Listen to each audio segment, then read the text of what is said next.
Hello guys, welcome back to the another video. और आज की इस वीडियो में मैं बात करूंगा कि आपको यूके जब आते हो, आप एज स्टूडेंट ही बात करते हैं कि जब आप एज अ स्टूडेंट यूनिवर्सिटी या किसी भी यूनिवर्सिटी में या यूके लैंड होते हो तो आपको कौन से काम जो है जो कि प्रायोरिटी पे या अर्जेंट बेसिस पे कर लेने चाहिए।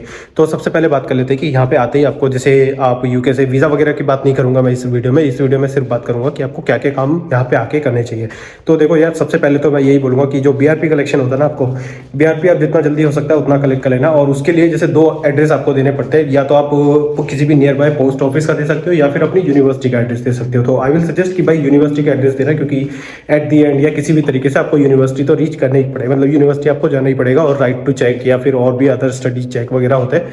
तो और अगर आपने स्टूडेंट अकोमोडेशन वगैरह ले रखी है तो यूनिवर्सिटी से ही आपको की वगैरह कलेक्ट करना पड़ेगा। तो इसी वजह से यूनिवर्सिटी से ही आप अपना बीआरपी कलेक्शन के लिए जो भी फॉर्म वगैरह फिल करना पड़ता है तो यूनिवर्सिटी का एड्रेस डाला ताकि वहीं से ही कलेक्ट कर सको। क्योंकि क्या होता है कि कभी कभी पोस्ट ऑफिस हो सकता है कि बंद हो उस दिन, हो सकता है कि बैंक हॉलीडे हो या किसी और रीजन से स्ट्राइक हो, तो बैंक मतलब जो पोस्ट ऑफिस है बंद हो तो आपको डिफिकल्टी होगा वो कलेक्ट करने के लिए। और फिर पोस्ट ऑफिस भी आपको सर्च करना पड़ेगा कि कौन से नियर बाय आपका पोस्ट ऑफिस है, या जाना भी पड़ेगा। तो इस वजह से मैं सबको ये सजेस्ट करूंगा कि बीआरपी जो अपना यूनिवर्सिटी से ही कलेक्ट करना। फिर सेकंड जो मेरी इस लिस्ट में है वो है नेशनल इंश्योरेंस अप्लाई करना। तो आते ही आपको नेशनल इंश्योरेंस अप्लाई कर देना है। वो इसलिए अप्लाई करना है क्योंकि जो भी आप यहाँ पे पार्ट टाइम जॉब करोगे, क्योंकि ऑब्वियसली यहाँ पे पार्ट टाइम जॉब तो सभी लोग करते हैं, तो मतलब ये नहीं है कि कोई भी जॉब आप करोगे तो उसमें आपको नेशनल इंश्योरेंस देना पड़ता है। गवर्नमेंट जो रेवेन्यू कस्टम्स वगैरह है वो किसी एनआई नंबर पे, नेशनल इंश्योरेंस नंबर पे ही पे, जो भी आपका टैक्स वगैरह डिडक्शन वगैरह होता है तो सारे नेशनल इंश्योरेंस डिडक्शन पे ही होता है।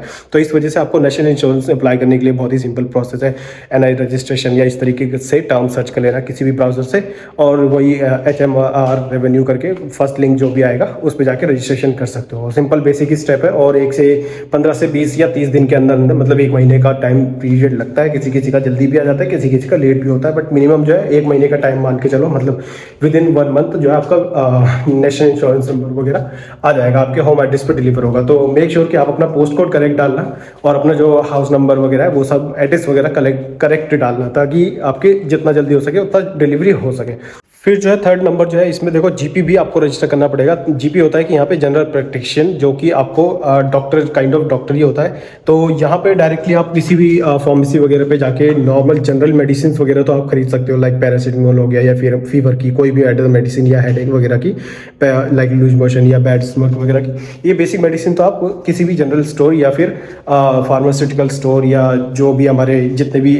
ऑलरेडी आस्था ये जनरल स्टोर्स है यहाँ से भी आप खरीद सकते हो। लेकिन अगर आपको कोई भी लाइक डॉक्टर को विजिट करना है या कोई भी प्रॉब्लम हो रही है, सपोज करो जो नॉर्मल मेडिसिन से अलग है, तो आपको जनरल प्रैक्टिशनर या कि जीपी जो है रजिस्टर करना पड़ेगा, ताकि आप जाके जीपी के साथ अपना कंसल्टेशन कर सको और फिर उसके बाद आप आगे प्रोसेस करवा सको। सपोज करो आपको एक्सरे वगैरह करवाना है या फिर किसी और प्रॉब्लम रिलेटेड कुछ इशू है, तो वो आपको जीपी का कंसल्ट वगैरह हॉस्पिटल में भी आपको एडमिट नहीं करते। वो बात है अलग है कि अगर आपको इमरजेंसी है तो आपको एम्बुलेंस को कॉल कर सकते हो, इमरजेंसी में आप हॉस्पिटल विजिट कर सकते हो। बट इनकेस अगर आपका इमरजेंसी नहीं है तो यहाँ पे जीपी से ही विजिट करके कंसल्टेशन के बाद ही आपको जो है नॉर्मल मेडिसिन वगैरह मिलती है। नॉर्मल तो आप खरीद सकते हो, बट जो लाइक नॉर्मल से अलग होती है, आप समझ रहे हो मैं किस प्रॉब्लम वगैरह की बात कर रहा हूँ।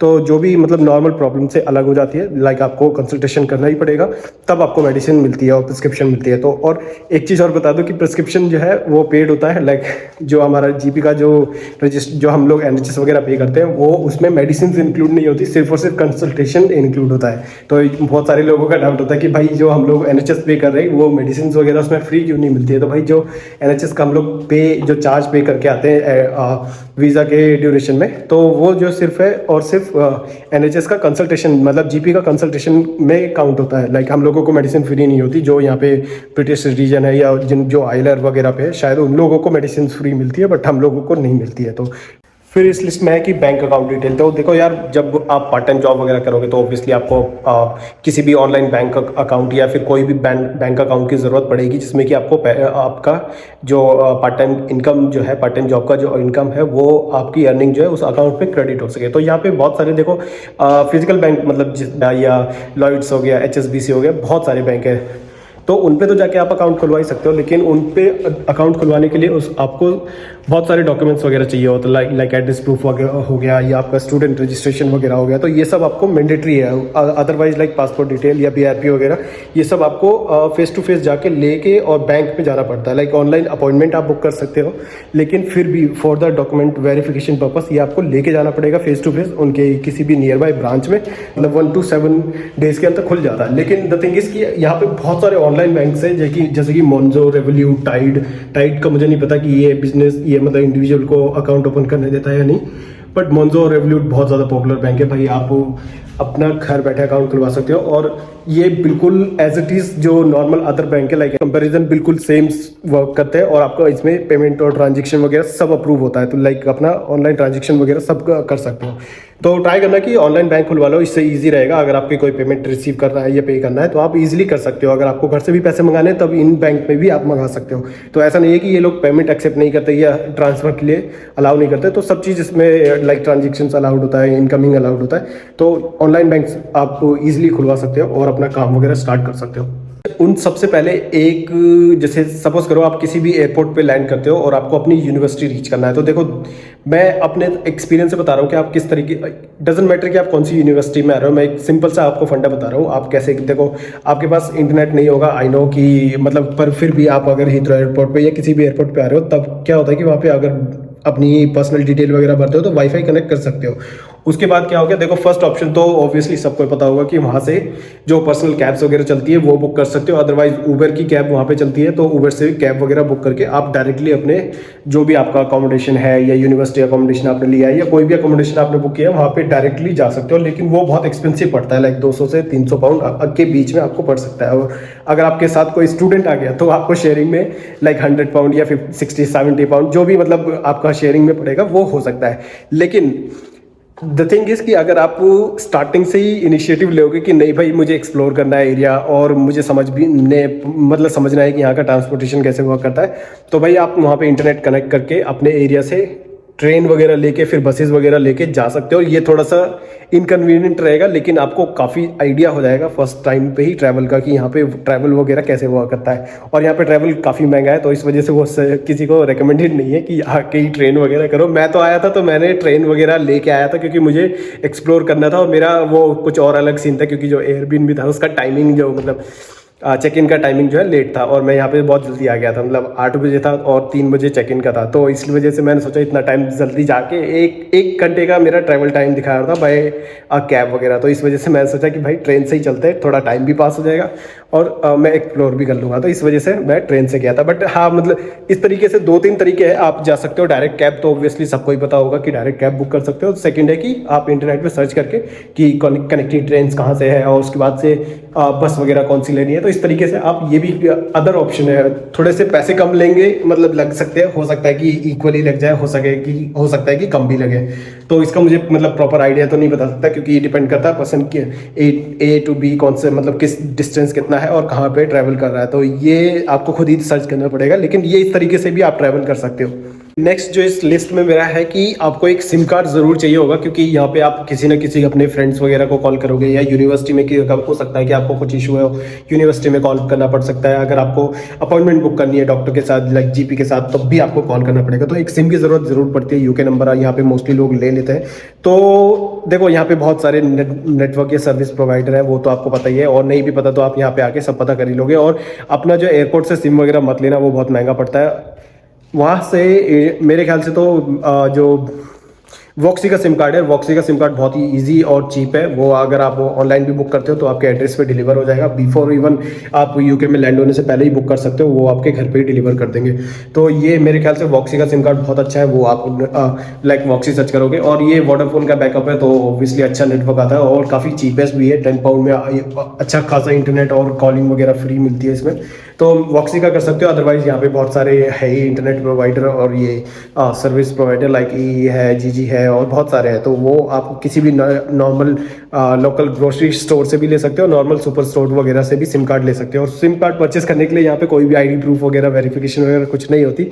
सिंपल आपको जाके अमाउंट से मतलब जितना भी अमाउंट का होगा, सपोज 10 पाउंड का या 20 पाउंड का सिम है, सिंपल सी आपको 20 पाउंड पे करना है और सिम कार्ड ले लेना है। जैसे आप वो सिम कार्ड अपने फ़ोन में इंसर्ट करोगे वो तुरंत ही एक्टिवेट हो जाती है विद इन मे बी 10 और 5 to 10 मिनट्स में एक्टिवेट हो जाती है। लाइक इंडिया की तरह सिस्टम नहीं है कि वो पहले वेरिफिकेशन होगा, एक्टिवेट होगा, 24 घंटे बाद चलेगा, ऐसा कुछ भी सिस्टम नहीं है और तुरंत ही रेडी हो जाती, मतलब एक्टिवेट हो जाती है सिम कार्ड यहाँ पे। देखो श्योर नहीं है बट मोस्टली जो है आपका रजिस्ट्रेशन वगैरह हो चुका होता है यूनिवर्सिटी में, बट फिर भी फॉर लाइक अपना क्लियरिफिकेशन के लिए और मेक श्योर कि आप यूनिवर्सिटी रीच करो जैसे जितना जल्दी हो सके यहाँ पे लैंड करने के बाद विद इन 1 और 2 डेज, क्योंकि बीआरपी भी आपको कलेक्ट करना होता है और बाकी राइट टू स्टडी और वो सारे चेक भी होते हैं। मतलब यूनिवर्सिटी ऑफ एसेक्स में तो होते हैं, बाकी का मुझे आइडिया नहीं है। तो आप यूनिवर्सिटी ज़रूर विजिट करो और अपना सारा लाइक जो भी आपकी ईएमआई पेंडिंग है, ईएमआई मतलब जो कि आपने फर्स्ट इंस्टॉलमेंट वगैरह दे दिए, उसके बाद आपको सेकंड इंस्टॉलमेंट कब पे करनी है, ट्यूशन फीस आपकी कितनी है और अकोमोडेशन का अगर आपने यूनिवर्सिटी से बुक किया है तो उसकी टर्म्स एंड कंडीशंस वगैरह क्या है। तो ये सारी चीज़ें पता करने के लिए भाई यूनिवर्सिटी ज़रूर विजिट करना और अपना रजिस्ट्रेशन वगैरह, अगर आप देखो ऑनलाइन भी रजिस्ट्रेशन वंस अगेन होता है, जो आपको एडमिशन तो मिल गया उसके बाद रजिस्ट्रेशन भी होता है, तो चेक कर लेना कि आपका फर्स्ट सेमेस्टर का रजिस्ट्रेशन हो गया है या नहीं हुआ। क्योंकि मेरा जो है एक बार यूनिवर्सिटी में रजिस्ट्रेशन तो हो गया था, वो जो मतलब इंडिया से होके आया था वो तो हो रखा था, उसके बाद फिर आई थिंक फाइनल सेमेस्टर में दोबारा से रजिस्ट्रेशन हुआ था अक्टूबर में। लाइक मैं जैन सेमेस्टर में आया था तो जैन के बाद मतलब जैन इनटेक में आया था, तो मेरे दोबारा से अक्टूबर या सितंबर के समवेयर सितंबर या अक्टूबर में दोबारा से ऑनलाइन यूनिवर्सिटी का रजिस्ट्रेशन हुआ था, तो वो मैंने खुद ही कर लिया था। लाइक बहुत इजी प्रोसेस था, बहुत ही स्मूथ था, बट ट्राई करना कि यूनिवर्सिटी से सारी बात कर लेना, इनकम डिपार्टमेंट से जाके बात कर लेना यूनिवर्सिटी में कि भाई इंस्टॉलमेंट कितनी है, ईएमआई कितना है और नेक्स्ट कब पे करना है, और अकोमोडेशन अगर आपने यूनिवर्सिटी का ले रखा है तो अकोमोडेशन का पे आपको कब करना है। तो ये सारी चीज़ें यूनिवर्सिटी में जाके आपको पता करनी पड़ेगी, क्योंकि डिपेंड करता है इंडिविजुअल पे, उसकी सिचुएशन क्या है, उसने कितना पे किया है, कितना नहीं पे किया, अकोमोडेशन का कितना पे किया है और कितना लेफ्ट है उसका। तो ये सारी चीज़ों के लिए आपको यूनिवर्सिटी डेफिनेटली विजिट करना पड़ेगा। और मैं तो सबको यही रिकमेंड करूंगा कि भाई कोई भी यूनिवर्सिटी है आपकी और किसी भी तरीके से आपको प्रॉब्लम है तो university would be the best option to recommend. कोई भी चीज़ें या आपको कोई भी इन्फॉर्मेशन वगैरह चाहिए, आपने इवन कोर्स या अकोमोडेशन से रिलेटेड कुछ भी, अगर आपने अकोमोडेशन यूनिवर्सिटी का बुक किया है तब, और अगर आपने ऑब्वियसली आपको स्टडी या कोर्स से रिलेटेड है तो आप अपने डिपार्टमेंट में जाके विजिट कर सकते हो। तो बहुत सारे स्टूडेंट्स को यहाँ पे पार्ट टाइम वगैरह से बहुत सारा डाउट है कि भाई पार्ट टाइम जॉब वगैरह मिल जाती है या नहीं मिल जाती, अकोमोडेशन या अपना कॉस्ट ऑफ लिविंग वगैरह निकाल लेते हैं या नहीं निकाल लेते। तो भाई मैं सबको ये बोलूँगा, देखो किसी की जॉब जल्दी लग जाती है, किसी की थोड़ी सी लेट लगती है, बट जॉब सबको मिल जाती है और किसी ना किसी तरीके से लोगों को काम मिल ही जाता है। लाइक अपना फ्रेंड सर्कल बनाओ और लोगों से बातचीत करो। और ऐसा नहीं है कि यहाँ पे पार्ट टाइम जॉब्स वगैरह नहीं है काफ़ी अपॉर्चुनिटीज़ है, बट ये है कि किसी को जल्दी मिल जाती है, किसी को थोड़ा लेट मिलती है। तो भाई पेशेंस रखना। तो आज की वीडियो के लिए इतना ही रखते हैं, और अगर आपको कोई और पॉइंट जो मैंने मिस कर दिया हो तो भाई कमेंट सेक्शन में ज़रूर बताना। तो सब्सक्राइब जरूर कर देना। मिलते हैं किसी और वीडियो में, तब तक के लिए बाय बाय।